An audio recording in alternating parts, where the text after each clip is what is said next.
मेरा नाम नेहा है। मेरी कहानी कोई आम कहानी नहीं है, बल्कि ये कहानी है अंधेरे में आँख खोलने, गरीबी में सांस लेने और बचपन में बोझ उठाने की। मैं तुम्हें अपनी कहानी सुना रही हूँ। वो कहानी जो मेरे बचपन के कच्चे आंगन से शुरू होती है। मैं अपनी माँ के साथ एक किराए के कमरे में रहती थी। एक ऐसा कमरा जिसकी दीवारों में नमी बसी हुई थी और छत पर बारिश में हमारे साथ वो रोती थी। मेरे पापा का देहांत अपनी 6 साल की उम्र में मैंने देखा।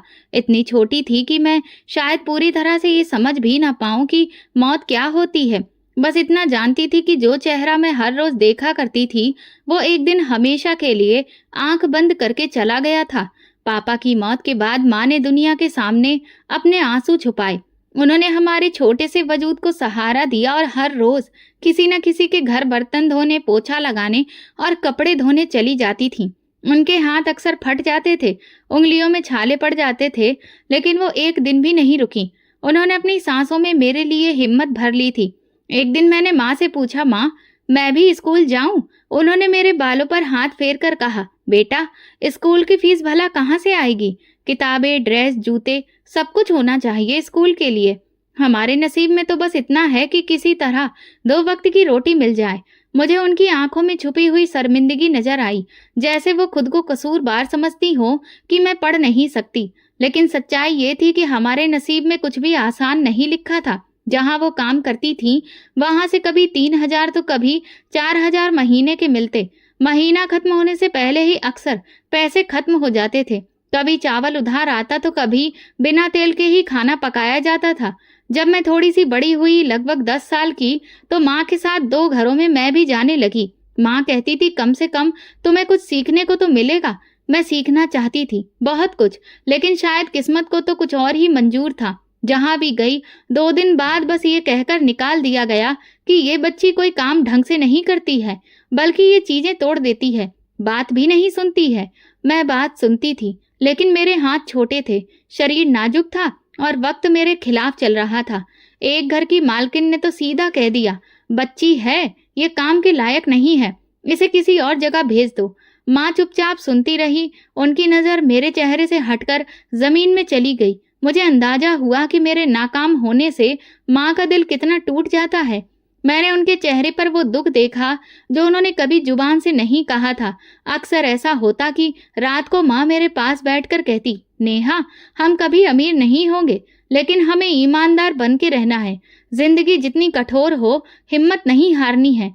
मैं उनकी बात सुनती, लेकिन अंदर ही अंदर सोचती कि हम कितनी देर तक और हिम्मत कर पाएंगे। कब तक हम दूसरों के दरवाजे पर जाते रहेंगे? कब हमारे नसीब में भी कुछ अच्छा होगा? गर्मियों की एक रात थी, बिजली भी नहीं आ रही थी। मैं और माँ मिट्टी के फर्श पर चारपाई डालकर लेटे हुए थे। माँ की सांस भारी लग रही थी। मैंने उनके माथे को छुआ तो वो पसीने से भीगा था। माँ आप ठीक तो हैं? मैंने उनसे पूछा। उन्होंने जबरदस्ती मुस्कुराने की कोशिश की। बस थोड़ी सी थकान लग रही है, कल ठीक हो जाऊंगी। लेकिन वो कल कभी भी बेहतर होकर नहीं आया। धीरे धीरे माँ की तबीयत खराब होती जा रही थी। एक दिन मैंने उनके हाथ पकड़कर कहा, माँ मुझे भी काम पर ले चलिए, मैं धीरे धीरे सीख जाऊंगी, मेहनत करूंगी। उन्होंने मेरे हाथ जोर से पकड़े, जैसे मैं उनके हाथों से निकल जाऊंगी। तुम मेरा सहारा हो नेहा, अगर तुम्हें कुछ हो गया तो मैं क्या करूंगी? लेकिन मजबूत तो मैं बनना चाहती थी, इसलिए अगले दिन माँ के मना करने के बावजूद भी मैं एक और घर में आ गई। वहां काम मांगा, 2 दिन काम करवाया और वहां तीसरे दिन दरवाजे से बाहर निकाल दिया गया। छोटी उम्र है अभी तुम्हारी, अभी तुम्हें खेलने के दिन है, ना कि काम पर जाने के, वो कहने लगी। मैंने दिल में सोचा कि मेरे नसीब में खेल कहाँ है। मैं कहाँ खेलती थी, मैं तो बस जीती थी, वो भी रोज अपनी माँ की सांसों की डोर के साथ। माँ के साथ साथ उनकी सांसें उखड़ने लगती। शुरू के हफ्ते में पहले उन्हें बुखार होता, फिर अक्सर उनकी तबीयत और खराब होती, और फिर ऐसा वक्त भी आया कि वो चूल्हा जलाते जलाते ही एक तरफ गिर गईं। मैं भागकर उनके पास गई। माँ आप ठीक तो हैं? उनके हल्के से उन्होंने सिर हिलाया, जैसे कह रही हो हाँ मैं ठीक हूँ, लेकिन उनकी आंखों में कमजोरी साफ दिख रही थी। उसी दिन से कुछ बदलने लगा। जो माँ कभी दिन के 10-10 घरों में काम करती थी, अब 1-2 घर का भी काम पूरा नहीं कर पा रही थी। उनका शरीर हर वक्त भारी, जैसे किसी ने सारा खून निचोड़ लिया हो। खांसी भी अब लगातार आती रहती थी। मैंने उन्हें डॉक्टर के पास ले जाने की कोशिश की, लेकिन हमारे पास इतने पैसे नहीं थे। माँ ने कंबल ओढ़कर कहा, 2 दिन आराम करूंगी तो सब ठीक हो जाएगा। लेकिन वो 2 दिन 2 हफ्ते बन गए और हफ्ते महीने में बदल गए। घर में चूल्हा अभी तक छोड़ छोड़ कर जल रहा था। मैं दिन में यहाँ वहाँ घूम रही थी, कभी किसी के खेत में सब्जी की तलाश में, तो कभी किसी दुकान पर बसी हुई रोटी मांगने के लिए। कुछ दिन भीख की रोटी भी मिली, लेकिन फिर वो भी बंद हो गई। एक दिन पड़ोस की मौसी के घर गई, दरवाजा खटखटाया।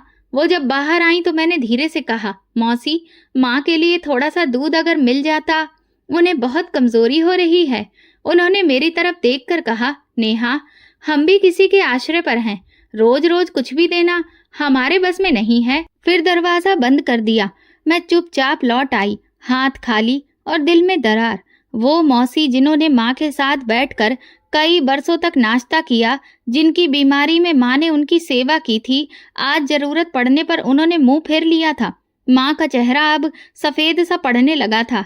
वो अक्सर चुप रहती और जब बोलती तो बस मेरी फिक्र करती रहती थी। नेहा, कुछ अगर मुझे हो गया तो तुम अकेली क्या करोगी? मैं उनकी बात का जवाब नहीं देती। मेरे पास कोई जवाब था ही नहीं। बस रोज की तरह मैं उनके माथे और सिर पर गीला कपड़ा रखती, उनके और हल्का गर्म पानी का गिलास लेकर आती और भगवान से प्रार्थना करती रहती। एक दिन माँ की हालत कुछ ज्यादा ही खराब हो गई। उनका बुखार उतर नहीं रहा था।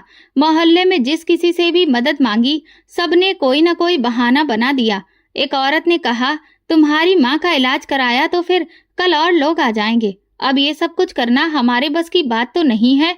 कमरे में वापस आई तो माँ करवट लेकर लेटी हुई थी, पसीने में भीगी हुई और शरीर ठंडा पड़ता जा रहा था। मैं एक पल के लिए उनके बगल में बैठ गई और फिर वही सवाल जो माँ ने किया था, अब मेरे दिल में बोझ लगने लगा था। मैं क्या करूंगी अगर मेरी माँ नहीं रही? उस रात माँ ने आंखें खोली और धीरे से बोली, बेटा, शहर में एक मालकिन है, गायत्री देवी, वो मुझे जानती हैं। उनसे जाकर चारुलता का नाम लेना, वो समझ जाएंगी। वो अच्छी औरत हैं, तुम्हें काम दे देंगी। मैंने माँ का हाथ पकड़ा। माँ, मैं आपको इस हालत में छोड़कर कहीं भी नहीं जाऊंगी। वो मुस्कुराई। वो मुस्कुराहट बहुत हल्की थी, जैसे परसों की थकान में भी वो मुझे हिम्मत देना चाहती हो। अगर मैं ना रही तो तुम्हारा वहां जाना जरूरी है। ये वो बात थी जो मैं सुनना नहीं चाहती थी, लेकिन मेरे दिल में एक फैसला हो चुका था। अगले दिन सुबह मैं निकली थी कि शायद कुछ दवा या खाने को कुछ मिल जाए, लेकिन कुछ भी नहीं मिला। जब वापस आई तो माँ बेहोश थी। मैंने मोहल्ले के 2 लड़कों से कहा, माँ को अस्पताल ले जाना है, कुछ मदद कर दो। उनमें से एक ने कहा, कितने पैसे दोगी? हम मुफ्त में उठाने वाले नहीं हैं। उस दिन मैंने खुद को बहुत छोटा महसूस किया, जैसे मेरी हैसियत एक टूटी हुई चप्पल से भी कम हो। कुछ घंटे के बाद माँ ने आंखें खोली। उनकी सांसें बहुत हल्की हो चुकी थीं। मैंने कहा, माँ, आप कुछ मत बोलिए, मैं हूं ना आपके साथ। लेकिन उनकी आंखों में एक सुकून आ गया था, एक अजीब सी खामोशी। उन्होंने मेरी उंगली पकड़ी और अगले ही लम्हे उनकी आंखें बंद हो गईं। उनकी उंगली की पकड़ ढीली पड़ गई थी। मोहल्ले वाले अगले दिन आए। अर्थी उठी। 2-3 औरतों ने रोते हुए कहा, चारुलता बहुत अच्छी औरत थी, बहुत काम की थी। किसी ने नहीं पूछा कि अब मैं कहाँ जाऊंगी। माँ की चिता के पास बैठकर मैं बहुत देर तक कुछ भी नहीं बोली, बस चुपचाप उनकी चिता की तरफ देखती रही और दिल में ये फैसला कर लिया कि मैं शहर जाऊंगी, गायत्री देवी को ढूंढूंगी। मैं अब यहाँ एक दिन भी नहीं रह सकती। रात को अपने 2 पुराने सूट एक थैली में डाले और माँ की 2 दवा की शीशियां वो भी रख ली, एक पुरानी तस्वीर और एक छोटी सी भजन की किताब और माँ की आवाज जो बस दिल में थी। सुबह होते ही मैं रिक्शा स्टैंड की तरफ निकली। माँ की निशानी दिल में और शहर का पता, वही पता जो माँ के पुराने सामान से निकला था। रिक्शा चलने लगा, गांव पीछे रह गया। खेत, नालियां, नीम के पेड़, सब कुछ छूटता जा रहा था। फिर मैं बस में बैठी। बस जब शहर में दाखिल हुई तो सब तरफ शोर, गाड़ियों की आवाज, लोग, दुकानें, सब कुछ अलग दिख रहा था। मैं खिड़की से बाहर देख रही थी। माँ ने शहर की कहानी सुनाई थी, लेकिन ये इतना बड़ा और इतना तेज शहर होगा, ये मुझे अंदाजा नहीं था।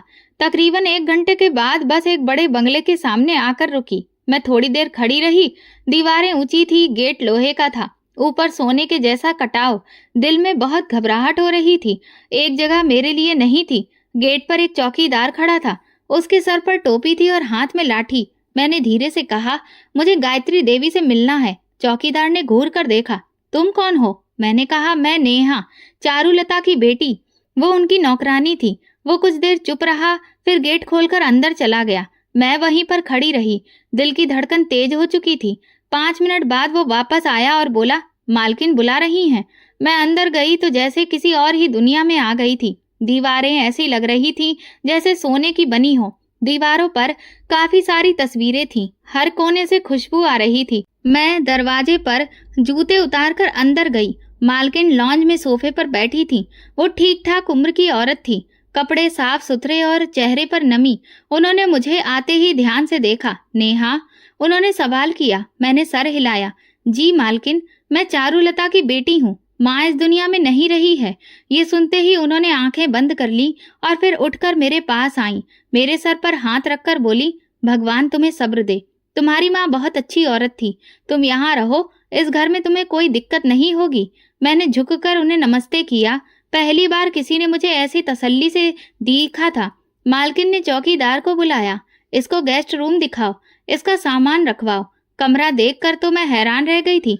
सफेद चादरें, लकड़ी का पलंग, शीशा, छोटी सी अलमारी, ये सब कुछ मेरे सपनों से भी बड़ा था। शाम को मालकिन ने मुझे अपने साथ खाना खाने को कहा। मैं बहुत झिझक रही थी तो वो कहने लगी, यहाँ तुम नौकर नहीं हो, तुम चारुलता की बेटी हो। हम एक ही किचन से खाते हैं। खाने में पनीर की सब्जी और रुमाली रोटी थी। पहली बार मैंने ऐसी रोटी खाई थी। वो बार बार मेरी तरफ पानी का गिलास बढ़ा देती। खाने के बाद बोली, कल से तुम थोड़े बहुत काम समझ लेना। सब कुछ तुम्हारे लिए नया होगा, लेकिन धीरे धीरे तुम सीख जाओगी। रात को कमरे में आकर मैं बैठी रही। खामोश थी, लेकिन दिल में सवालों का शोर था। माँ की पहचान की थी ये औरत, लेकिन इतनी नरम दिल, इतना बड़ा घर। वो तो कह रही थी कि बस काम करवाएंगी। सुबह सुबह ही दरवाजे पर दस्तक हुई तो मेरी आंख खुली। कमरा सुकून से भरा हुआ था। बाहर से धूप की हल्की किरणें अंदर आ रही थीं। ऐसा नजारा मैंने पहले कभी नहीं देखा था, ना ही ऐसी सुबह। दरवाजे पर खड़ी हुई औरत बोली, मालकिन ने कहा है कि नाश्ता करके लॉन्ज में आ जाना। मैंने धीरे से सर हिलाया और दरवाजा बंद कर लिया। बेड के साथ रखी हुई टेबल पर एक सफेद रंग का सूट रखा हुआ था और उस पर एक कागज भी था जिस पर लिखा था, ये तुम्हारे लिए। मैंने कपड़े छूकर देखे, बड़े ही महंगे लग रहे थे। दिल में कहीं जानती थी कि इन सब चीजों पर मेरा अधिकार कैसे बनता है, लेकिन मालकिन के चेहरे की नरमी याद आती तो दिल मान जाता था। नाश्ता करने के बाद मैं जैसे ही लॉन्ज में पहुंची, मालकिन सोफे पर बैठी हुई थी। हाथ में किताब थी और सामने कॉफी का मग। मुझे देखकर मुस्कुराई। ये कपड़े तुम्हें कैसे लगे? मैंने कहा, बहुत अच्छे, पर मैं आपसे कुछ भी नहीं मांगती हूँ। मैं नजर झुकाकर जवाब दिया, कुछ चीजें मांगी नहीं जाती, दी जाती हैं। तुम मेहमान नहीं हो, लेकिन तुम्हारी जगह इस घर में है। तुम चारुलता की बेटी हो, ये कभी भूलना मत। उनके लहजे में एक अजीब सा ठहराव था, जैसे वो सब कुछ पहले ही तय कर चुकी हो। उस दिन उन्होंने मुझे घर के कुछ खास हिस्सों के बारे में आराम से बताया। सामने का लॉन्ज सिर्फ मेहमानों के लिए था। दाएं तरफ छोटा सा ऑफिस और पीछे की तरफ एक छोटा सा किचन। आंगन में थोड़ी बहुत घास थी जिसमें एक झूला लगा हुआ था और गार्डन में रंग बिरंगे फूल थे। ये कोई साधारण बंगला नहीं था। हर चीज अपनी जगह पर साफ सुथरी और सजी हुई थी। मैं खामोशी से देखती जा रही थी। ये जो दीवार के पार दूसरा पोर्शन है, वहाँ कोई नहीं रहता, बस कभी कभी वहाँ सफाई होती है। उन्होंने इशारा करते हुए कहा। शाम को मालकिन ने मुझे सबसे अपनी नौकरानी के तौर पर नहीं, बल्कि एक खास इंसान के तौर पर सबसे मिलवाया। ये नेहा है, मेरे साथ ही रहेगी, मेरे कामों में हाथ बटाएगी। बाकी नौकर जो सालों से काम कर रहे थे, उन्होंने सवालिया नजरों से मुझे देखा। किसी ने कुछ भी नहीं कहा, लेकिन एक अजीब सी चुप्पी थी। रात को मालकिन ने फिर से मेरे लिए दूध भेजा। कमरे में आकर उस औरत ने कहा, मालकिन ने कहा है कि तुम्हें कुछ भी चाहिए हो तो बिना झिझक के बता देना। मैंने कप पकड़ा और धीरे से कहा, उन्हें मेरा धन्यवाद कहना। कुछ ही दिनों में मैं घर के सारे मामले समझने लगी। सुबह नाश्ते के बाद मालकिन कुछ देर लाइब्रेरी में बैठती थी, फिर गार्डन में, दोपहर को आराम और शाम को गेस्ट रूम में बैठती, और रात को पूरी तरह से खामोशी, कोई शोर नहीं। कभी कभी वो धीमी आवाज में गाना सुनती थी और मैं हैरान रहती थी कि इतनी बड़ी जगह में वो अकेले कैसे रहती हैं। एक दिन उन्होंने मुझे बाजार ले जाने के लिए कहा। गाड़ी में बैठी तो मैं रास्ता देखती रही। शहर के महंगे इलाके की सड़क, शीशे की दुकानें और महंगे कपड़ों में लोग। मुझे ऐसा लगा जैसे मैं किसी और ही दुनिया में आ गई हूँ। मालकिन ने एक कपड़ों की दुकान के सामने अपनी गाड़ी रुकवाई। नेहा, तुम्हारे लिए कुछ लेना है? मैंने तुरंत कहा, मेरे पास सब कुछ है मालकिन, आपको मेरे लिए कुछ भी लेने की जरूरत नहीं है। वो मुस्कुराकर बोली, किसी को इज्जत देना जरूरत नहीं होती है। तुम इन कपड़ों में खुद को अच्छा महसूस करोगी। और मुझे फिर दुकान के अंदर लेकर गई। उन्होंने मेरे लिए 2 सूट लिए। वो दोनों बहुत ही महंगे लग रहे थे। दुकानदार ने कीमत बताई तो मेरे हाथ कांपने लगे। मालकिन ने चुपचाप पैसे दिए और बाहर निकल आईं। घर वापस आकर मैं वो कपड़े देर तक देखती रही। मुझे माँ याद आ गई। वो अगर होती तो कहती, देखो किस्मत भी कभी अचानक पलट जाती है। कुछ दिनों के बाद मालकिन ने मुझे एक कमरे से दूसरे कमरे में कुछ फाइलें ले जाने को कहा। मैंने वो काम अच्छे से किया तो वो बोली, तुम सीखने वाली लड़की हो, मुझे तुमसे उम्मीद है। मैं कुछ देर खामोश रही, लेकिन फिर हिम्मत करके बोली, मालकिन आप मुझे इतना सब कुछ क्यों दे रही हैं? मैं तो सिर्फ एक मजदूर की बेटी हूँ। उन्होंने मेरी तरफ देखा जैसे कुछ पल के लिए वो कहीं अतीत में खो गई हो। कई बातें वक्त आने पर ही समझ में आती हैं। फिलहाल तुम अपना ख्याल रखो। उस दिन के बाद से उन्होंने मुझे घर के हिसाब किताब में भी शामिल करना शुरू कर दिया था। छोटे मोटे फैसलों में मेरी राय ली जाती। मैं हैरान थी लेकिन खुश भी। घर का दिन एक खास रूटीन के साथ गुजरने लगा था। सुबह की चाय, दोपहर का सुकून, शाम की रोशनी और रात की खामोशी। गायत्री देवी जैसे हर लम्हे में मेरे साथ थी। वो बहुत कम बोलती थी, लेकिन जब बात करती तो शब्द दिल में उतरते चले जाते थे। मैं उनके करीब थी, लेकिन फिर भी कुछ दूरियां बाकी थीं। 1 महीने से ज्यादा हो गया था, लेकिन उनके बारे में मुझे ज्यादा कुछ नहीं पता था। कभी कभी ऐसा लगता था जैसे वो मुझे कुछ बताना चाहती हैं, लेकिन खुद ही रुक जाती हैं।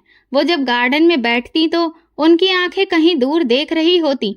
मैं सामने बैठी होती, लेकिन उनकी नजर शायद अतीत में कहीं रुकी होती। एक दिन दोपहर को वो खुद मेरे कमरे में आईं। उनके हाथ में 2 नए कपड़े थे। ये तुम्हारे लिए हैं। कल मैं कुछ मेहमानों को बुला रही हूँ, तुम भी साथ में बैठना। मैंने हैरत से पूछा, मैं? मेहमानों के बीच?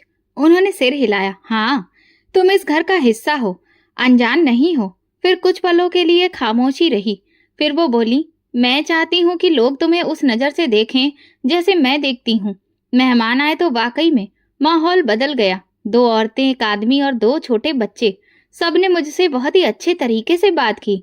मालकिन ने मेरी उनसे पहचान करवाई और कहा, ये नेहा है, मेरे साथ रहती है, मेरी बेटी की जैसी है। ये बात सुनकर एक औरत ने कहा, बेटी तुम तो बहुत ही खूबसूरत है आपकी। मालकिन ने मुस्कुराकर मेरी तरफ देखा, जैसे कोई माँ अपनी बेटी पर गर्व कर रही हो। उन पलों में मैं ये भी भूल गई थी कि मैं कभी एक छोटे से गांव की पथरीली जमीन पर माँ के साथ बैठकर रोटी खाती थी।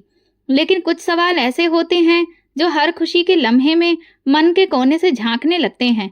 उनके चेहरे की उदासी, उनकी आंखों की नमी, उनके कमरे का अकेलापन। इतना बड़ा बंगला, इतना बड़ा दिल कोई और नहीं है। एक दिन मैंने हिम्मत करके पूछ लिया। वो सोफे पर बैठी हुई थी, अखबार उनकी गोद में था और मैं सामने बैठकर उनके कपड़ों में बटन लगा रही थी। मैंने नजर नीचे रखकर कहा, मालकिन आपके घर में कोई और नहीं रहता है? वो थोड़ा सा रुकी, अखबार एक तरफ रख दिया, फिर धीरे से बोली, मेरे 2 बच्चे हैं। मैं चौंक कर उनकी तरफ देखने लगी, लेकिन वो नजरें बचा रही थी। फिर वो यहाँ पर क्यों नहीं है? मैंने चाहकर भी सवाल कर बैठी। मालकिन ने थोड़ी सांस खींची, जैसे कोई बोझ सीने से हटाने की कोशिश कर रही हो। वो अपने बाप के साथ रहते हैं। मैंने उनके पिता से तलाक ले लिया था। कमरे में खामोशी छा गई। मेरे हाथ रुक गए। मैंने कोई और सवाल नहीं किया। वो अपने शब्दों को एक हद से आगे नहीं ले गई। थोड़ी देर बाद वो खुद ही बोली, जिंदगी में कुछ फैसले ऐसे होते हैं जिनके अंजाम हमें खुद नहीं पता होते। बच्चों को बाप के पास छोड़ देना कोई एहसान नहीं था, लेकिन शायद जरूरी था। मैंने उनके चेहरे को ध्यान से देखा। उनकी आंखें अखबार के कोने में अटकी हुई थीं, जैसे वहां कोई जवाब छुपा हो। अगले दिन सुबह वो बहुत शांत लग रही थी। नाश्ता भी मेरे साथ किया। उन्होंने पूछा, अगर तुम्हें पढ़ने का मौका मिले तो क्या तुम करोगी? मैंने तुरंत कहा, जी हाँ, बहुत मन है मेरा। माँ के पास तो पैसों की गुंजाइश ही नहीं थी, लेकिन हाँ, मैं पढ़ना चाहती थी। तो ठीक है, कल से तुम्हारी पढ़ाई की शुरुआत होगी। मैं एक टीचर बुला लूंगी। वो बोली तो मैं हैरान रह गई। लेकिन आपने मेरी बात का भरोसा कैसे कर लिया? मैंने पूछा। तुम्हारी आंखों में जो सपने हैं वो झूठ नहीं हो सकते। उनके लहजे में साफ नरमी और भरोसा था। गायत्री देवी का व्यवहार मेरे लिए किसी चमत्कार से कम नहीं था। वो मेरे हर काम को शरारत नहीं, हर कमी को नरमी से समझा देती। उनका ये व्यवहार मेरे लिए अजनबी था, लेकिन अब धीरे धीरे ये सब मेरी आदत बनती जा रही थी। मैं अक्सर सोचती थी कि ये एक ऐसी औरत जो खुद अकेली हैं, वो दूसरों के लिए इतनी नरम कैसे हो सकती हैं। मैंने कई औरतें देखी थी जो तलाक के बाद दुनिया से कट जाती हैं या फिर बहुत ही कठोर हो जाती हैं, लेकिन गायत्री देवी में अजीब सी नरमी थी। शायद ये उनके अंदर के खालीपन को छुपाने का तरीका था। हर नया दिन मेरे लिए पहले से कुछ अलग होता जा रहा था। गायत्री देवी के साथ रहते हुए जो बदलाव आया था वो सिर्फ बाहर के कपड़ों या कमरों तक ही सीमित नहीं था, बल्कि दिल के अंदर भी कुछ बदलने लगा था। एक तसल्ली, एक सुकून, जैसे बरसों की भाग दौड़ के बाद अब मेरे कदम किसी नरम जमीन पर रुक गए थे।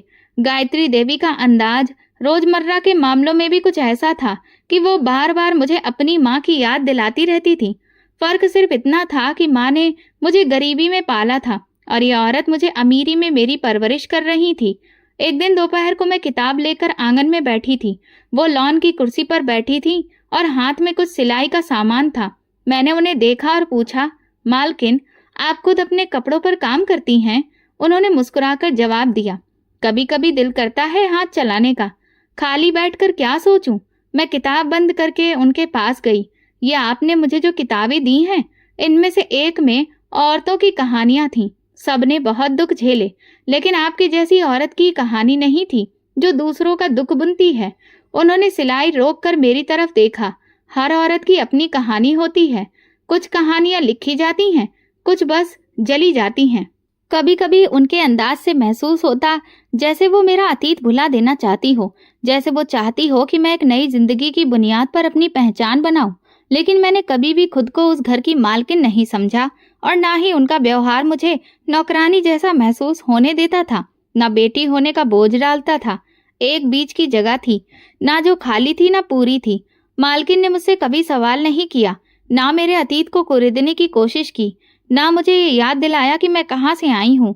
उनकी ये खामोशी मेरे लिए सबसे बड़ा सहारा बन गई थी। अगले दिन वो बाजार से मेरे लिए जूते लेकर आईं।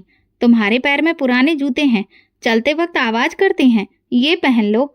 मैंने वो जूते हाथ में लिए और धीरे से कहा, आप हर बात कैसे समझ लेती हैं? वो बोली, जिसने जिंदगी को अंदर से देखा हो वो दूसरों की तकलीफों को बाहर से पहचान लेता है। शायद सच में हर इंसान का नसीब सिर्फ गरीबी या खुशहाली ही नहीं, बल्कि लोगों से भी जुड़ा होता है जो उनके रास्ते में आते हैं। गायत्री देवी मेरी जिंदगी में ऐसा किरदार बन चुकी थी जिनकी मौजूदगी किसी सपने के जैसी थी, लेकिन कदम बर कदम सच्चाई छू रही थी। घर अब मेरे लिए अजनबी नहीं रहा था, लेकिन कुछ हिस्से अभी भी ऐसे थे जहां खामोशी किसी अंधे के सपने की तरह छुपी हुई थी। गायत्री देवी का व्यवहार हमेशा की तरह एक जैसा था, लेकिन कुछ दिनों से उनकी आंखों में एक अजीब सी थकान नजर आने लगी थी। सुबह वो गार्डन में काम जाती थी, शाम को चाय अक्सर काम करती थी और रात का वक्त ज्यादातर अपने कमरे में गुजरता था। एक रात कमरे में नींद नहीं आ रही थी, पंखे की आवाज में भी सुकून नहीं था। प्यास लगी तो मैं पानी लेने के लिए किचन की तरफ गई। रास्ते में मालकिन के कमरे से हल्की सी आवाज सुनाई दी। दरवाजा पूरी तरह से बंद नहीं था। मैं बिना आवाज किए धीरे से उनके पास पहुंची तो अंदर से किसी के रोने की घुटी घुटी आवाज आ रही थी। मैं रुक गई, दिल धड़कने लगा। दरवाजे की कोर से जाकर देखा तो मालकिन भगवान के आगे हाथ जोड़कर बैठी थी। उनका दुपट्टा सिर पर था और आंखों से आंसू लगातार बह रहे थे। उनकी आवाज साफ सुनाई देने लगी, हे भगवान, मुझे माफ कर दो। मैंने नेहा पर जुल्म किया है। मैंने उसकी माँ से वो छीन लिया जो उसका अधिकार था। हे भगवान, मैंने उस बच्ची को नौकर बनाकर रखा जिससे मालकिन होना चाहिए था। मेरे हाथ में पकड़ा हुआ गिलास जैसे जमीन में गिरते गिरते बचा। कदम वहीं जम गए थे। मालकिन ने मेरा नाम लिया था, उन्होंने खुद को मुजरिम कहा था, लेकिन आखिर किस बात का जुल्म और कौन सा अधिकार? मैं चुपचाप पलट कर आ गई, किचन से पानी लिया और कमरे में वापस आकर दरवाजा बंद कर लिया। नींद आंखों से कोसों दूर थी। दिल में अजीब सा शोर उठ रहा था। अब तक गायत्री देवी का व्यवहार मेरे साथ माँ जैसा रहा था, फिर ये माँ रात में रोना, ये माफी मांगना, ये भगवान को इस तरह से पुकारना, ये सब क्या था? सुबह हुई तो उनकी आंखें सूजी हुई थीं, जैसे पूरी रात जाग रही हो। उन्होंने हमेशा की तरह मुस्कुराकर मुझे देखा। मैंने भी उन्हें मुस्कुराकर जवाब दिया, लेकिन अंदर से सब कुछ बदल चुका था। दिन भर मैं उनसे बात तो करती रही, लेकिन दिल में सवाल उठ रहे थे। कई बार उनके पास जाकर पूछना चाहती थी कि उन्होंने रात को ऐसा क्यों कहा, लेकिन मेरी हिम्मत नहीं हुई। कुछ सवाल इतने भारी होते हैं कि जुबान साथ नहीं देती। कमरे में जाकर दोबारा सोचा, क्या ये मुमकिन है कि इस बंगले और मेरा कोई रिश्ता है? क्या यहाँ पर मेरा होना कोई इत्तेफाक नहीं है? गायत्री देवी ने जो शब्द रात को कहे, क्या कहीं वो सच तो नहीं छुपा रहे हैं? दोपहर को वो सोफे पर लेटी हुई थी और किताब पढ़ रही थी। मैं उनके सामने बैठकर सफाई के बारे में पूछने लगी, जैसे रोज की बात हो, तो उन्होंने सर हिलाकर कहा, किचन आज शाम को धो देना और पिछले पोर्शन की सफाई कल कर देना। मैं कुछ देर उनके अंदाज को देखती रही। एक पल को चाहा कि उनका हाथ पकड़कर पूछ लूं, कौन सा जुल्म किया है आपने मेरे साथ? लेकिन मेरे मुंह से कुछ भी नहीं निकला। रात को फिर वैसी ही खामोशी थी। इस बार मैं जानबूझकर देर तक जागी। मालकिन के कमरे की रोशनी देर तक जलती रही। दरवाजा बंद था, लेकिन अंदर की खामोशी में वही पुकार थी और वही गिड़गिड़ाने की आवाज सुनाई दे रही थी जो पिछली रात मैं सुन चुकी थी। मैं फिर से इस उलझन में जा फंसी। गायत्री देवी तो वो औरत थी जिन्होंने मुझे इज्जत दी, मेरे लिए कपड़े खरीदे, मेरी पढ़ाई के बारे में सोचा, माँ की तरह प्यार दिया। फिर ये रात को रोना, खुद को जालिम कहना, ये सब उनकी खामोश जिंदगी का एक ऐसा कौन सा पहलू था जो मैं नहीं जानती थी। कुछ दिन इसी कशमकश में गुजरे। मालकिन अभी भी वही थी, वही नरम, वही मेहरबान, लेकिन मैं बदल गई थी। दिल में अब एक सवाल बार बार जन्म लेता, लेकिन उसका जवाब कहीं भी नहीं था। एक शाम मैंने उनके लिए चाय बनाई, लेकर लॉन में आई तो वो कुछ सोच रही थी। मैंने कप टेबल पर रखा तो वो चौंक गई। नेहा, क्या तुम कुछ कहना चाहती हो? मैंने उनकी तरफ देखा, आंखों में सवालों का बोझ लिए, लेकिन फिर पलकें झुका ली। नहीं मालकिन, कुछ भी नहीं। उन्होंने थोड़ी देर सोचने के बाद कहा, कभी कभी हम जो कुछ कहना चाहते हैं वो सिर्फ वक्त समझता है। जब वक्त आएगा तो सब खुद ही साफ हो जाएगा। ये बात शायद इत्तेफाक से कही गई थी, लेकिन इसने मेरे दिल पर गहरी छाप छोड़ी। उसी वक्त मैंने सोचा कि गायत्री देवी कोई मामूली औरत नहीं है। उनके अंदर एक कहानी छुपी हुई है जो अभी तक वो अपनी जुबान पर नहीं लाई हैं, और मैं शायद इस कहानी का हिस्सा हूँ, जिसका एक टुकड़ा मैंने रात की पुकार में सुन लिया था, लेकिन बाकी पन्ने अभी भी बंद हैं। पता नहीं वो पन्ने कब खुलेंगे। कुछ दिनों में उनका रूटीन बदलने लगा।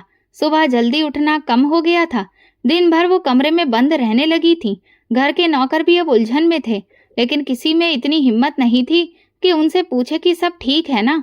एक शाम उन्होंने मुझे अपने पास बुलाकर कहा, नेहा, कल घर में कोई काम नहीं करवाना, बस सब कुछ सुकून से रहे। मैंने पूछा, आपकी तबीयत तो ठीक है? वो खामोश हो गई।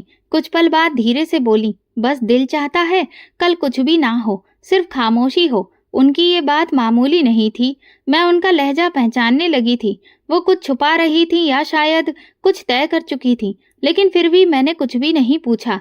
रात को देर तक उनके कमरे की लाइट जलती रही। मैं कई बार जाग कर देखती रही। अंदर से कभी आहट आती तो कभी पूरी खामोशी छा जाती। फिर एक वक्त ऐसा आया जब लाइट बंद हो गई, जैसे किसी ने दिल का बोझ भी समेट लिया हो। सुबह दरवाजा खटखटाने पर कोई जवाब नहीं आया। मैंने 2 बार दस्तक दी, फिर चौकीदार को आवाज दी। हम दोनों ही दरवाजा खोलकर अंदर गए। मालकिन अपने बिस्तर पर लेटी हुई थी। चादर उनके शरीर पर पड़ी थी और चेहरे पर पूरी तरह से सुकून था। आंखें बंद, होठों पर हल्की सी मुस्कान। चौकीदार ने हाथ लगाकर देखा, फिर पीछे हट गया। नेहा, मालकिन तो अब नहीं रही। मेरा दम घुटने लगा। मैं उनके पैरों के पास बैठ गई। मालकिन, उठ जाइए, चाय तैयार है, आपको देर हो रही है। मेरी आवाज खुद मुझे अनजान लग रही थी, लेकिन वो नहीं जगी। खबर पूरे घर में फैल गई। नौकरानियों की सिसकियां, बाकी सबकी बातें और मेरे दिल का सुन्न हो जाना, सब जैसे एक ही लम्हे में हो गया। शहर में कुछ जानने वालों को जानकारी दी गई। उनका पुराना वकील, कुछ पुराने नौकर और 2 लोग जिन्होंने हमेशा अपने से दूर रखा उन्होंने आज उनकी अंतिम यात्रा में शामिल होने आए थे। उनके बच्चे, मैं उन दोनों को पहली बार देखा था। चेहरे पर वही भाव था जो कि मालकिन के चेहरे पर था, लेकिन आंखों में अजनबीपन था। लड़की की उम्र लगभग 15 साल थी और लड़का शायद 16 या 17 का। वो दोनों खामोश खड़े रहे, ना किसी से बात करना, ना कोई सवाल। अंतिम यात्रा बड़े ही अच्छे तरीके से हुई। लोगों ने उनकी अच्छाइयों की गवाही दी और मैं सबको सुनकर सोचती रही कि ये वही औरत जो इतनी खामोश थी, इतनी प्रार्थनाएं करती थी, वो क्यों इतनी तड़पती रही? कौन सा राज था जो उनके आखिरी लम्हे तक उन्हें बेचैन करता रहा? रात को कमरे में आकर मैंने उनके बिस्तर की चादर ठीक की, उनका तकिया ठीक से रखा और उनकी आखिरी पहनी हुई चप्पल एक कोने में रखी। अलमारी खोली तो अंदर एक डायरी थी। हाथ कांपने लगे, अभी खोलने की हिम्मत नहीं थी। मेरी नजर खिड़की से बाहर लॉन पर पड़ी। वहां झूला हिल रहा था, हवा से या शायद किसी अंदर के एहसास से। गायत्री देवी चली गई, लेकिन उनके जाने के बाद खामोशी एक नई आवाज बन गई थी। अब उस घर में सिर्फ मैं थी और वो राज जो अभी तक पूरा खुला नहीं था। मालकिन के मरने के अगले दिन ही बंगले की हवा पूरी तरह से बदली हुई थी। आंगन में कुर्सियां लगाई गई थीं, बरामदे में मेहमानों के लिए चाय का बंदोबस्त किया गया था और अंदर ड्राइंग रूम में कुछ चेहरे बिल्कुल नए लग रहे थे, जिन्हें उस घर की दहलीज ने बरसों तक देखा नहीं था। मैं लॉन के एक तरफ बैठी थी, जहां मालकिन अक्सर शाम की चाय पीती थी।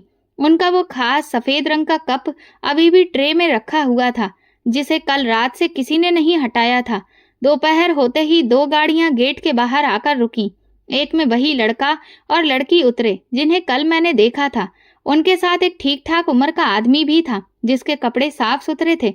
चौकीदार ने बताया कि ये वकील साहब हैं, मालकिन के पुराने जान पहचान के। सब लोग ड्राइंग रूम में जमा हो गए। मैं दरवाजे के पास मौजूद सोफे पर बैठ गई। मेरी मौजूदगी पर किसी ने भी ऐतराज नहीं किया, शायद इसलिए क्योंकि मालकिन के आखिरी दिनों में मैं उनके सबसे करीब रहने वाली इंसान थी। वकील साहब ने एक लिफाफा खोला और सारे कागज निकालकर टेबल पर रखे। उनके शब्द नपे तुले थे। गायत्री देवी ने अपने मरने से कुछ वक्त पहले एक कानूनी वसीयत तैयार करवाई थी, जिसकी कॉपी मेरे पास मौजूद है और असली अदालत की रजिस्ट्री में जमा है। कमरे में हल्की सी बातें हुई। मालकिन के बेटे ने तुरंत कहा, हम जानते हैं वो शायद कुछ पैसे दान में देना चाहती होंगी, लेकिन जायदाद पर तो हमारा हक है। वकील ने नजर उठाकर लड़के की तरफ देखा। आप साफ सुन लीजिए कि उन्होंने क्या फैसला किया है। फिर उन्होंने तेज आवाज में वसीयत पढ़नी शुरू की, हर शब्द साफ। मैं गायत्री देवी अपने पूरे होशो हवास में ये ऐलान करती हूँ कि मेरी जायदाद में मौजूद सारी संपत्ति। फिर वकील ने एक पल रुककर मेरी तरफ देखा, फिर दोबारा पढ़ना शुरू किया। मेरी इच्छा के मुताबिक नेहा के नाम पर की जाती है, जो मेरे साथ काफी दिनों से रह रही थी। उसने मेरी सेवा की और जिसके साथ मैं चाहती थी कि उसकी माफी मिलने के लिए ये जरूरी है। मेरे बच्चे मेरे इस फैसले के बारे में कुछ भी नहीं जानते हैं, लेकिन ये मेरा आखिरी फैसला है। कमरे में जैसे खामोशी का बोझ आ गया। मालकिन की बेटी ने हैरत से वकील की तरफ देखा। क्या मतलब? नेहा? कौन नेहा? वो नौकरानी? वकील ने अपने अंदाज में कहा। जी वही। गायत्री देवी ने अपने सारे कागजों पर दस्तखत किए हैं। बेटे ने कुर्सी से उठकर कहा, यह धोखा है। हमारी माँ कभी भी ऐसा फैसला नहीं कर सकती। फैसला उन्होंने पूरे होश में किया है और उस पर 2 गवाहों के दस्तखत भी मौजूद हैं। अगर आप चाहें तो अदालत जा सकते हैं, लेकिन इसका नतीजा नहीं बदलेगा। वकील का अंदाज पूरी तरह से पेशेवर था। मैं अपनी जगह पत्थर बनी खड़ी रही। मेरा दिल तेज से धड़क रहा था, लेकिन जुबान पर खामोशी थी। ये वो लम्हा था जिसे मैंने कभी सपने में भी नहीं सोचा था। मालकिन के बेटे ने एक झटके में टेबल पर रखे हुए सारे कागजों को समेटने की कोशिश की, लेकिन वकील ने हाथ रोककर कहा, यह कानूनी कागज है, आप इन्हें नहीं छू सकते। लड़की बोली, तो हमारी माँ ने हमें कुछ भी नहीं दिया। वकील ने एक नजर उस पर डाली। उन्होंने ये कहा है कि आप दोनों की जिम्मेदारी आपके पापा ने संभाली थी और उनकी जायदाद से जुड़ी सारी कानूनी कार्रवाई अलग हो चुकी थी। उनकी खुद की जो पर्सनल संपत्ति है वो सिर्फ नेहा के नाम पर की गई है। मालकिन के दोनों बच्चे चुप हो गए। उनकी आंखों में सदमा, गुस्सा और बेयकीनी थी। वो तुरंत कमरे से बाहर निकल गए। मैं दरवाजे की तरफ देखती रही, जहां वो पल भर पहले खड़े थे। वकील ने मेरे पास आकर एक लिफाफा पकड़ाया। ये कागज आपके नाम पर ट्रांसफर कर दिए गए हैं। जल्दी में कोई भी फैसला मत करिएगा। मैंने लिफाफा पकड़ लिया, लेकिन समझ नहीं आ रहा था कि ये सब मेरे साथ ही क्यों हो रहा है। मालकिन ने कब और क्यों ऐसा किया? शाम तक पूरा बंगला सन्नाटे में डूब चुका था। शोर जो कुछ पलों पहले कमरे में हो रहा था, अब वो किसी अतीत की लकीर लगने लगा था। कमरे में आकर मैंने दरवाजा बंद किया। मालकिन की तस्वीर पर नजर पड़ी जो टेबल पर रखी हुई थी। मैंने धीरे से कहा, आपने तो कहा था कि वक्त आएगा तो सब कुछ साफ हो जाएगा, लेकिन अब और सवाल खड़े हो गए हैं। गायत्री देवी चली गईं, लेकिन उनका फैसला मेरे सामने एक बड़ा राज बनकर खड़ा हो गया था और मैं बस खामोशी से उस राज के तले दबती जा रही थी। मालकिन की मौत और उनकी वसीयत की घोषणा को कुछ दिन बीत चुके थे, लेकिन बंगले की हवा अभी भी भारी लग रही थी।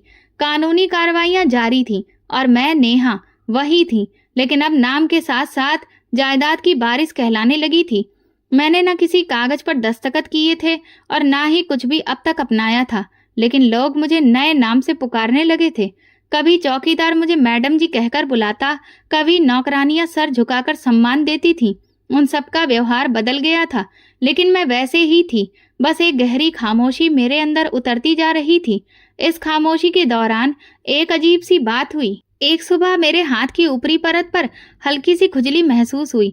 शुरू में मैं ज्यादा ध्यान नहीं दिया, सोचा कोई साधारण दाना होगा, लेकिन अगले ही दिन सिर्फ खुजली की जगह पर एक छोटा सा दाना दिखाई देने लगा, नरम चमकदार, जैसे पानी से भरा हुआ हो। मैं चुपचाप उसे दुपट्टे से छुपा लिया, लेकिन वो 1 से 2 में बदल गया और 2 से 5 हो गए और फिर कुछ दिनों में मेरा दायां हाथ उन छालों से भर गया। ये क्या हो रहा है मेरे साथ? मैंने अपने आप से पूछा, लेकिन जवाब देने वाला कोई भी नहीं था। मैंने एक अच्छे डॉक्टर को दिखाया। उन्होंने मुझे दवा लिख कर दी, कुछ लोशन भी दिए, लेकिन ना तो खुजली रुक रही थी और ना ही वो दाने। उल्टा अब वो मेरे गर्दन और पीठ तक पहुंचने लगे थे। एक दिन जब मैं सुबह शीशे के सामने खड़ी हुई तो मेरे चेहरे के किनारे पर एक छोटा सा निशान भी उभर आया था। गायत्री देवी के बिना ये बंगला अब खौफनाक लगने लगा था। उनके कमरे की तरफ देखती तो दरवाजा खुद ब खुद अजीब सा लगता, जैसे कि अंदर कोई अभी भी सांस ले रहा हो। मैं रात को अक्सर उनकी खुशबू महसूस करती जो कभी उनके कपड़ों से आती थी, और उन खुशबुओं के साथ मेरी बेचैनी भी बढ़ती जा रही थी। छाले हर रोज बढ़ते ही जा रहे थे और फिर एक दिन ऐसा आया कि मैं चुप ना रह सकी। बाकी सब काम छोड़ दो, किसी अच्छे डॉक्टर के पास ले जाओ मुझे, मैंने चौकीदार से कहा। हम शहर के सबसे अच्छे अस्पताल में गए, हर जगह बहुत सारे टेस्ट हुए, रिपोर्टिंग, लेकिन रिजल्ट कुछ भी नहीं था। एक डॉक्टर ने कहा ये कोई वायरस एलर्जी हो गई है, वक्त के साथ खत्म हो जाएगी।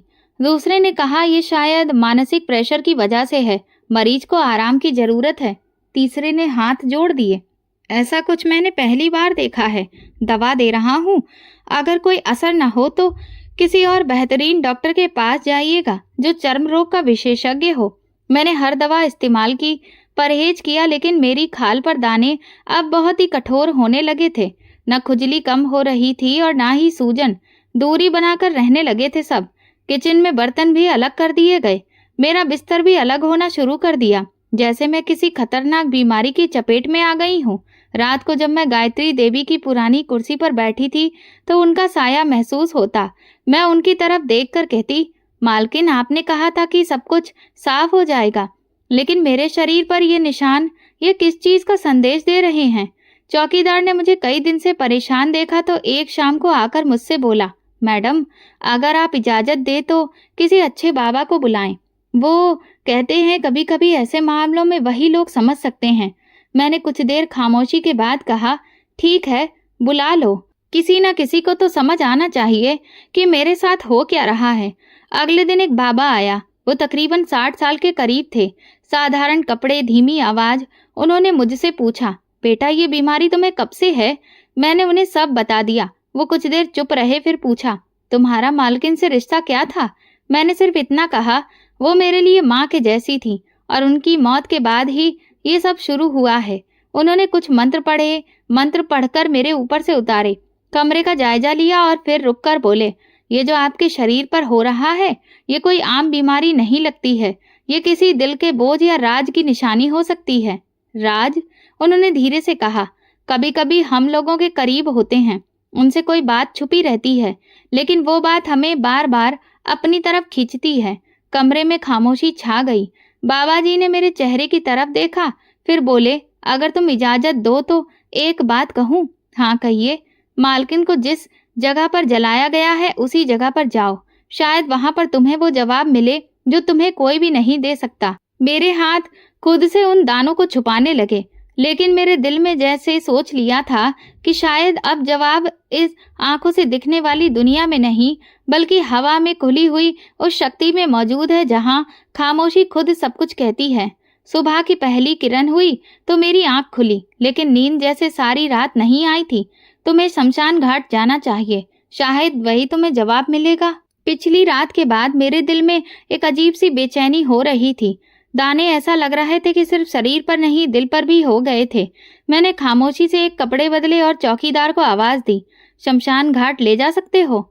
चौकीदार ने चौंक कर मेरी तरफ देखा, फिर धीरे से सर हिला दिया। हाँ मैडम, मैं गाड़ी निकालता हूँ। रास्ता खामोशी से गुजरता, शहर अभी पूरी तरह से उठा नहीं था। सूरज की रोशनी सड़कों पर फैल रही थी, लेकिन मेरे दिल के अंदर अंधेरा था। जब हम शमशान घाट पहुंचे तो चौकीदार ने दूर से इशारा कर दिया। उधर उन्हें आखिरी मुखाग्नि दी गई थी। मैं यही इंतजार कर रहा हूँ। मैं धीरे से अंदर गई। जब मैं उस जगह पर पहुंची तो वहां मिट्टी की खुशबू कुछ अजीब सी महसूस हुई। वो खुशबू जो किसी गुलाब के फूल की नहीं थी, किसी साधारण मिट्टी की भी नहीं थी। वहां जैसे एक अजीब सा सुकून था। मैं वहीं पर बैठ गई, दोनों हाथों से मिट्टी को छुआ। मिट्टी नरम थी। मैंने धीरे से कहा, मालकिन, मैं आ गई, आपकी नेहा। वो नेहा जिसे आपने सब कुछ दे दिया और शायद कुछ छुपा भी दिया। उसी पल मेरे कंधे पर किसी ने हाथ रख दिया। मैं चौंक कर पीछे देखने लगी। एक अजनबी आदमी खड़ा था, ठीक ठाक कदकाठी, सफेद कपड़े, चेहरा गंभीर, लेकिन नजरों में कुछ अपनापन, जैसे कि वो मुझे जानता हो। आप कौन हैं?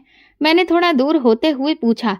वो धीरे से बोले, मैं गायत्री देवी का पति हूँ। मेरे कदम वहीं रुक गए। कुछ लम्हों तक मैं कुछ बोल न पाई। आप? लेकिन मालकिन ने कहा था कि आपसे तो उनका तलाक हो गया है। उन्होंने एक लंबी सांस ली। नहीं, तलाक कभी भी नहीं हुआ था। वो खुद ही वो घर छोड़कर चली गई थी, अपने भाई के पास। मेरी आंखों में हैरत थी। क्यों? ये बंगला जिसमें तुम रहती हो, वो गायत्री देवी का नहीं, उसके भाई का था। मेरे हाथ कांपने लगे। मैं जमीन पर बैठ गई, जैसे सुनने के लिए तैयार हो रही थी। गायत्री का भाई बहुत अच्छा इंसान था।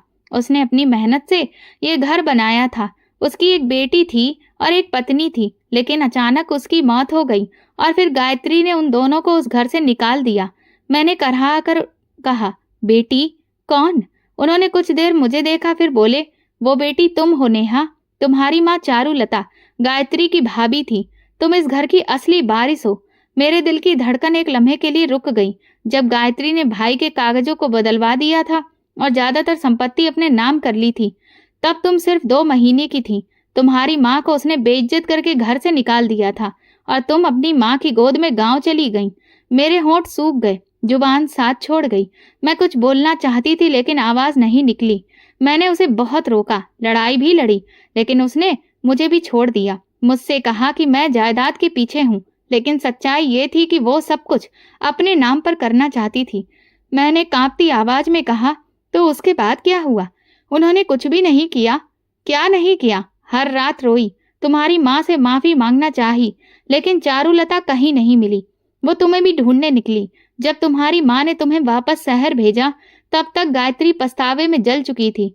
उसने तुम्हें अपनाया, तुम्हें सब कुछ दिया, लेकिन एक बात नहीं बताई कि मैं इस घर की वारिस हूँ। मैंने धीरे से कहा, और उसकी भतीजी भी। तुम उसकी भाभी की बेटी हो। दाने जो अब तक मेरे शरीर पर थे, ऐसा लग रहा था कि जैसे अब उनकी गर्मी धीरे धीरे कम हो रही हो, जैसे कोई दबाव दिल से निकल रहा हो। उसने हर रात भगवान से माफी मांगी, लेकिन जब तक तुम माफ नहीं करती, उसकी आत्मा बेचैन ही रहती।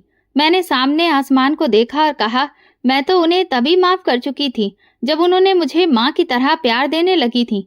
मैं नहीं जानती थी कि वो मेरी बुआ है, लेकिन जो कुछ भी था, उन्होंने मुझे दोबारा जीने का मौका दिया। उनके चेहरे पर सुकून आ गया। शायद अब सब कुछ साफ हो गया था। शमशान घाट से वापसी के बाद बंगले की हवा पहले जैसी नहीं रही थी। हर दरवाजा, हर दीवार अब एक नई सच्चाई का गवाह बन चुका था। वो खुशबू जो मालकिन के कमरे से आई थी, वो अब माफी मांगने वाली आत्मा की पहचान बन गई थी। पहले जो सवाल मेरे मन में घूमते रहते थे, अब सब शांत हो गए थे। मालकिन के पति ने मेरे साथ बैठकर खामोशी से चाय पी। सामने टेबल पर वही फाइलें रखी थी जिनमें मेरा नाम बारिश के तौर पर लिखा था, लेकिन उनका वजन कम महसूस नहीं हो रहा था। वो आखिरी दिनों में बहुत बदल गई थी। उन्होंने धीरे से कहा, अक्सर रात को मुझे खत लिखती थी, लेकिन कभी भी भेजती नहीं थी। शायद वो चाहती थी कि माफी शब्दों से नहीं, सामने से मांगी जाए। मैंने उनके चेहरे को ध्यान से देखा। उनकी आंखों में कोई शिकायत नहीं थी, बस एक थकान, जैसे बरसों का सफर पूरा हुआ हो। उन्होंने जो कुछ किया उस पर उन्हें बहुत अफसोस था। मैंने धीरे से कहा, लेकिन जो प्यार उन्होंने मुझे दिया वो किसी भी जुल्म से बढ़कर था। उन्होंने कागज मेरे सामने रखा। ये गायत्री का आखिरी खत है जो उसने मेरे लिए लिखा था, लेकिन शायद तुम्हारे लिए ज्यादा है। मैंने खत खोला। कागज पर सादा शब्द थे, नेहा, मैं तुम्हें कभी ये सब नहीं बता सकी। शायद हिम्मत नहीं थी। तुम्हारी माँ को मैंने घर से निकाला, तुम्हें जायदाद से अलग किया और सब कुछ अपने नाम कर लिया। उस वक्त मुझे लगा कि मैं सब समेट लूंगी, लेकिन वक्त ने मेरी आंखें खोल दी। तुम्हें जब पाया तो समझ आया कि जिसे मैं कमजोर समझ रही थी वही मेरे लिए सबसे कीमती थी। मैं जानती हूँ कि तुम सब समझ जाओगी और शायद मुझसे नफरत भी करोगी, लेकिन मैं सिर्फ इतना चाहती हूँ कि तुम मुझे माफ कर दो। खत हाथ में लिए मैं बहुत देर तक खामोश बैठी रही और फिर धीरे से कहा, मैं तो उन्हें कब का माफ कर चुकी थी। उसी दिन जब उन्होंने मेरे सर पर हाथ रखा था, मुझे बेटी कहा था। उनके पति ने गहरी सांस ली, जैसे बरसों का बोझ उनके कंधों से उतर गया हो। उसी शाम मैंने पहली बार वो अलमारी खोली जिसे मालकिन हमेशा ही बंद रखती थी। अंदर पुरानी तस्वीरें, कुछ कागज और एक छोटा सा झूमर पड़ा था। तस्वीर में वो मेरे पापा के साथ खड़ी थी और एक बच्ची उनके सामने गोद में थी। तस्वीर के पीछे सिर्फ एक शब्द लिखा था, नेहा। उसी रात मेरे शरीर पर पड़े हुए दानों में कुछ बदलाव सा होने लगा। ना वो खुजली हो रही थी और ना सूजन। सुबह मैंने शीशे में खुद को देखा तो मेरा बाजू, गर्दन, यहाँ तक कि मेरा चेहरा, सब कुछ साफ हो चुका था, जैसे कुछ था ही नहीं। चौकीदार हैरत से मुझे देखने लगा। मैडम, लगता है जैसे आप पहले जैसी हो गई हो। मैंने मुस्कुराकर कहा, क्योंकि अब मैं जान गई हूँ कि मैं कौन हूँ और जो सवाल थे वो सब खामोश हो गए। कई हफ्ते गुजर गए। बंगला मेरा घर बन गया था, लेकिन मैंने उसे वैसा ही रखा जैसा मालकिन चाहती थी। उनका कमरा वैसा ही सजा रहता जैसे वो अभी आएंगी। मैं अक्सर वहां बैठकर वही किताबें पढ़ती जिन्हें वो पढ़ा करती थी। वकील आया तो मैंने उससे कहा, इस जायदाद को ऐसा ही रहने दो। मैं यहाँ किसी भी हुकूमत को चलाने के लिए नहीं बैठी हूँ, सिर्फ ये चाहती हूँ कि जो हक है वो पूरा हो जाए। कभी कभी मालकिन के बच्चे भी आ जाते। मैं कभी ना उनसे कोई शिकायत की और ना ही कोई अधिकार जताया। मैंने उनके लिए दरवाजे खुले रखे, जैसे कि कभी मालकिन ने मेरे लिए खोल रखे थे। एक दिन बगीचे में मैंने उनकी पसंद के फूल उगाए। हे भगवान, जिसने मुझसे छीन कर सब कुछ मुझे दोबारा वापस दिया, उसकी आत्मा को शांति देना। जिसने मेरे साथ पहले नाइंसाफी की, बाद में उसने अपने पश्चाताप से माफी भी मांगी और मैंने उसे माफ भी कर दिया, क्योंकि वो मेरी बुआ थी। मुझे भरोसा है कि भगवान ने उन्हें माफ कर दिया होगा और मेरे दाने, वो भी पूरी तरह से खत्म हो गए थे। शायद वो दाने मेरे शरीर पर नहीं, बल्कि सवालों के थे, जिनके जवाब मिलने के बाद वो पूरी तरह से खुद ही मिट गए। ये घर, ये सुकून, ये खामोशी अब मेरी पहचान थी, क्योंकि मैं नेहा हूँ, इस जमीन की असली बारिश। सच को कितना ही क्यों न छुपाया जाए, लेकिन एक न एक दिन वो सामने आ ही जाता है, जो दिलों को जोड़ती है और जख्मों को भर देती है। ये वीडियो केवल मनोरंजन के उद्देश्य से बनाया गया है। सभी पात्र काल्पनिक हैं। वास्तविक व्यक्तियों, जीवित या मृत या वास्तविक घटनाओं से कोई समानता विशुद्ध रूप से संयोग है। किसी भी व्यक्ति, धर्म या जाति को ठेस पहुंचाने की मंशा नहीं है। दोस्तों, अगर आपको हमारी कहानी पसंद आई हो तो कमेंट करके वीडियो को लाइक, शेयर करें और हाइप दें। चैनल पर नए हैं तो सब्सक्राइब करें और नोटिफिकेशन बेल दबाएं ताकि अगली अपडेट सबसे पहले आपको मिले। धन्यवाद।